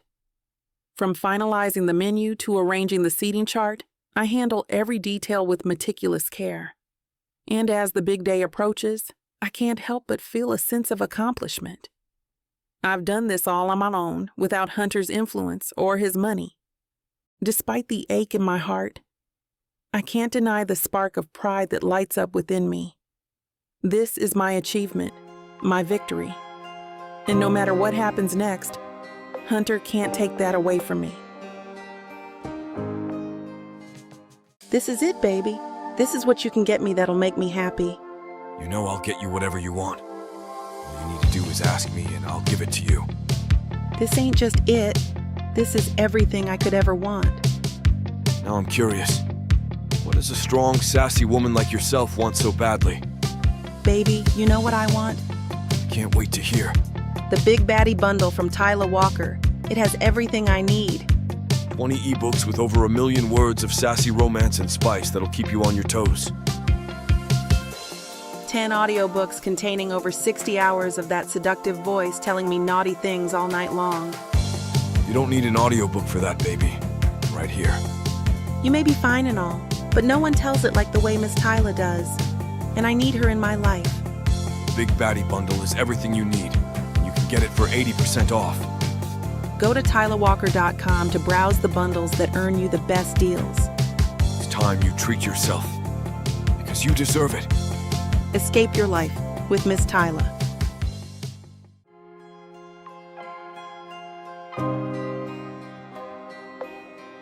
Chapter 15. Zuri. My high heels click against the polished floors of my family's new restaurant. I've put on a brave face, plastering a smile as radiant as the gleaming chandeliers overhead. But beneath the joy of my family's success, there's a hollow space, a void that's shaped suspiciously like Hunter. Shaking off the unwelcome thoughts, I throw myself back into the celebration. The buzz of conversation fills the air, punctuated by laughter and the clink of glasses. Servers move like waltzing partners through the crowd, trays laden with mouth-watering dishes and bubbling champagne. I weave my way through clusters of people, sharing warm smiles and enthusiastic congratulations. Yet even in this moment of triumph, whispers follow me like persistent shadows. Isn't that Zuri, you know, Hunter's ex? Shame it didn't work out. They looked so good together. I heard she moved out, poor thing. The snippets of gossip stab at my pride. I never thought I'd become that woman, the one defined by her relationship with a man, especially a man like Hunter.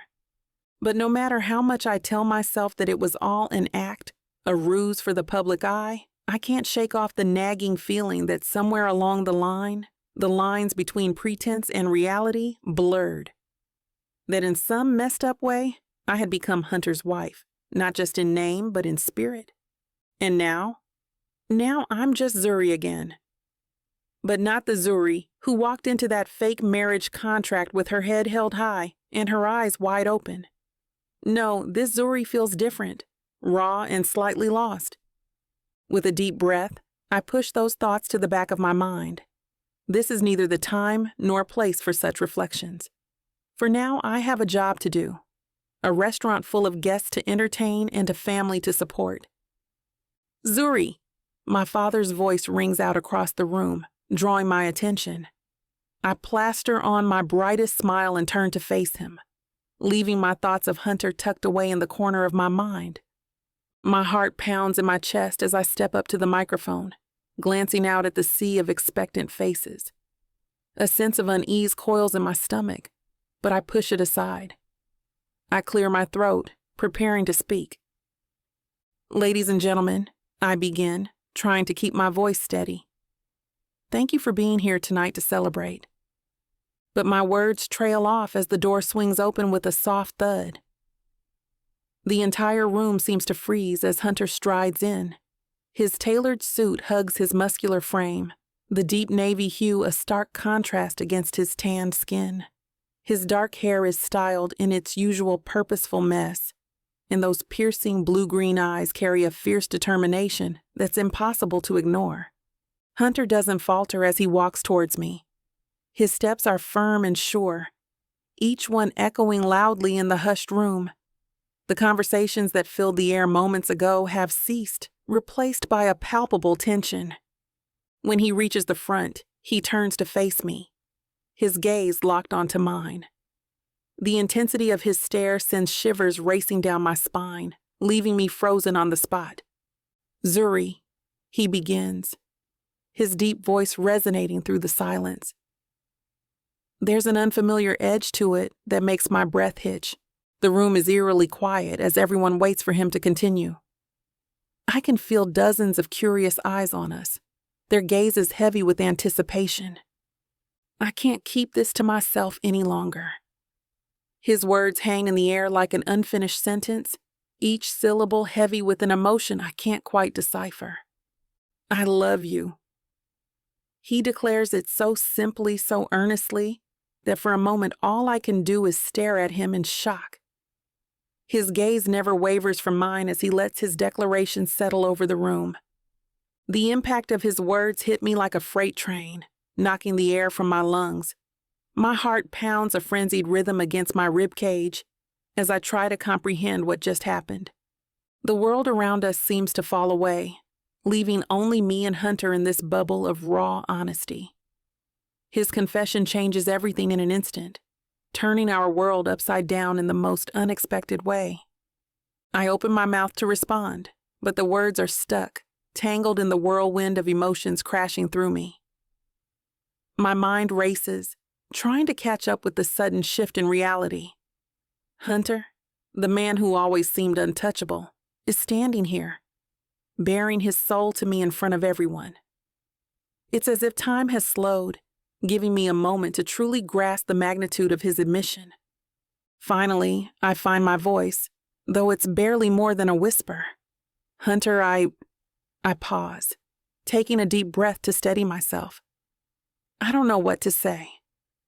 He steps closer, his eyes never leaving mine, and gently takes my hand in his. You don't have to say anything right now, Zuri. I just needed you to know. His touch grounds me, pulling me back to the present. The tension in the room shifts, and I can sense the curiosity and surprise from our audience. But all I can focus on is the man in front of me, the one who just turned my world upside down with 3 simple words. Hunter's expression softens, a rare vulnerability showing through his usual confident exterior. I've never been good at this, at admitting how I feel. But with you, I can't keep pretending. I love you, Zuri. And I'm willing to fight for us, no matter what it takes. The sincerity in his voice melts the last of my hesitation. I squeeze his hand, a small smile tugging at my lips. Well, you certainly know how to make a moment unforgettable. A chuckle ripples through the room, breaking the tension as Hunter's lips curve into a smile. "That's the plan," he murmurs, his thumb brushing softly over my knuckles. In that instant, surrounded by a room full of people, it feels like it's just the two of us. And maybe, just maybe, this unexpected turn of events is exactly what we both needed.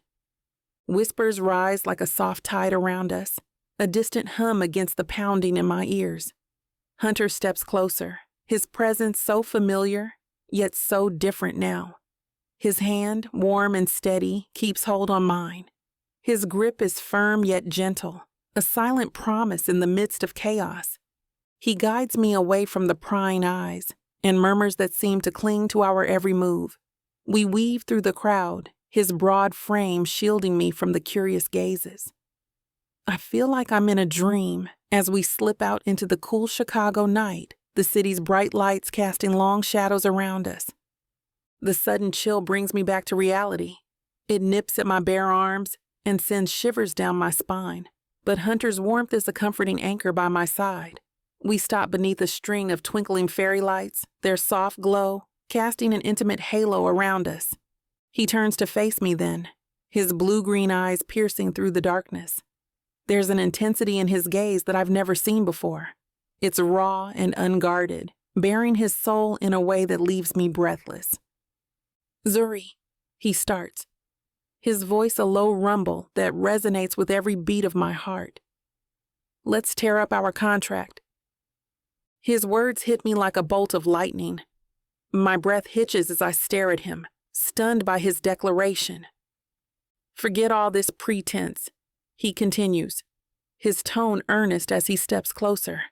The distance between us shrinks until I can feel the heat radiating off him, warming me against the night's chill.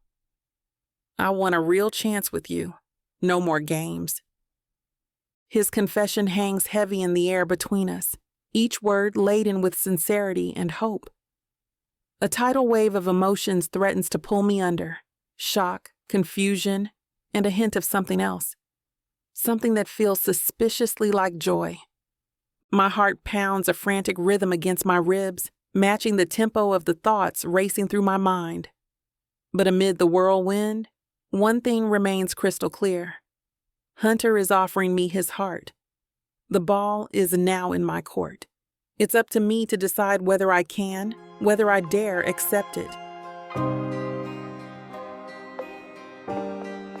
Chapter 16. Hunter. The cool Chicago night air whips around us, and I look down into Zuri's expressive brown eyes. They're wide, shocked, and filled with a hint of vulnerability that she rarely lets show. "All right, let's lay it all out," I start, forcing my voice to remain steady despite the nerves jangling inside me. "I've been holding back because... hell, I'm scared." The words hang in the air between us, raw and real. Scared of losing control, scared of feeling something real for once. She nods, her dark curls bouncing with the motion. Taking a deep breath, she meets my gaze head on. "I get it, Hunter. I'm scared too." Her voice is soft but steady. "Scared of failing, of not being enough. But more than anything..." She pauses, her gaze dropping to our entwined hands before flitting back up to meet mine again. "I'm scared of wanting this, us, and having it fall apart." I reach out instinctively, my hand engulfing hers in a firm grip. Her fingers are cool against mine, a stark contrast to the warmth radiating from her. "Look, Zuri," I say earnestly, "you're more than enough. You're everything." I swallow hard, the words heavy but necessary on my tongue. "And yeah, I have my own crap to deal with," I admit with a grimace. "But I want to face it with you." Something flickers in her eyes. Relief, and she squeezes my hand back. "I want that too," she admits quietly. A moment passes before she adds more firmly. "I want us to be real, to stop pretending. But we have to be honest, not just with each other, but with ourselves." I nod in agreement, feeling an odd sense of relief washing over me. No more hiding, no more pretending. Agreed, I say simply. A smile slowly spreads across Zuri's face. It's genuine, dazzling, lighting up her whole face in a way that tugs at my heart. Together, she echoes softly. Together, I affirm, the word filling the space between us with hope. The cool night air swirls around us, and I take a deep breath, feeling the weight of everything we've been through lift slightly. This is the moment to make things right, to build something real with Zuri. I squeeze her hand one last time and then drop to one knee, never breaking eye contact. Zuri, I begin, my voice steady and sure. I know this isn't how we plan things, but I don't want to pretend anymore. I want you in my life for real. Her eyes widen, a mix of surprise and emotion flooding her features. I want to wake up next to you every morning, argue over stupid things, and laugh together until our sides hurt. I want to face whatever life throws at us together. I reach into my pocket, pulling out the ring I'd bought on a whim earlier today, driven by some unexplainable certainty. Holding it up, I look into her eyes and see my own feelings mirrored back at me. Zuri, I say again, more softly this time, will you marry me? For real this time. For a moment, everything stands still. The world fades away until it's just the two of us in this bubble of vulnerability and raw emotion. Her eyes shimmer with unshed tears as she nods slowly, a smile spreading across her face. Yes, she whispers, her voice choked with emotion. Yes, Hunter. I slip the ring onto her finger, my hand steady despite the rush of adrenaline coursing through me. As I stand up, she launches herself into my arms and we hold each other tightly. There's no more pretense, no more walls between us. In this embrace, we both welcome the vulnerability that true love entails. For once in my life, I'm not afraid of losing control, because with Zuri by my side, I've found something worth holding on to. 1 month later, standing at the altar, I feel an unfamiliar flutter of nerves in my stomach. My heart thumps against my chest as the church doors swing open. The murmurs of our guests fade into a hush as Zuri steps into the room, radiant in her wedding dress. Time seems to stand still as I watch her make her way down the aisle. Her dress, a masterpiece of lace and silk, hugs her curves and flows around her like a cloud. Her natural hair is styled in a regal updo, adorned with delicate white flowers that accentuate her beauty. But it's her eyes that captivate me, those large, expressive brown eyes that seem to hold an entire universe within them. A wave of emotion hits me as I take in the sight of her. It's hard to believe how far we've come, from two strangers bound by a business deal to two souls bound by love. As she approaches, I reach out and take her hand, giving it a reassuring squeeze. Her eyes meet mine, shimmering with unshed tears and filled with so much love that it takes my breath away. We've had our fair share of struggles, misunderstandings, fear, pride, but standing here now, I realize every challenge was worth it because it led us to this moment. I glance around at our friends and family gathered here today. Zuri's parents, who initially had their doubts about me, my sister Olivia, who's found a new friend in Zuri, and our friends Aisha and Emily, who've been with us every step of the way. They're all here to celebrate our love, a love that started as an arrangement, but grew into something so much more. I turn my attention back to Zuri as she starts reciting her vows. Her voice trembles slightly with emotion, but there's a sureness in her words that mirrors my own feelings. I never thought I'd find love in a contract, she begins, her voice filled with quiet strength. But I found something even better. I found a partner, a friend, and a love that I never thought possible. As she speaks, I feel my own emotions welling up. Her words resonate deep within me, echoing my own sentiments. We've come a long way from that first meeting at the coffee shop where I proposed our fake marriage. Now, as we stand here on our real wedding day, I can't help but marvel at the incredible journey we've embarked on together. a journey that led us to this moment of profound, enduring love. The bedroom is our sanctuary, a private universe where the outside world falls away, leaving only Zuri and me.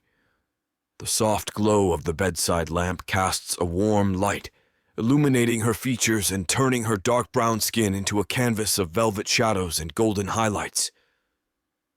I watch her, my heart thrumming with an anticipation that's both thrilling and humbling. "I'm ready to begin our journey right here, right now," I murmur, my voice a low rumble that seems to resonate with the quiet promise of the night.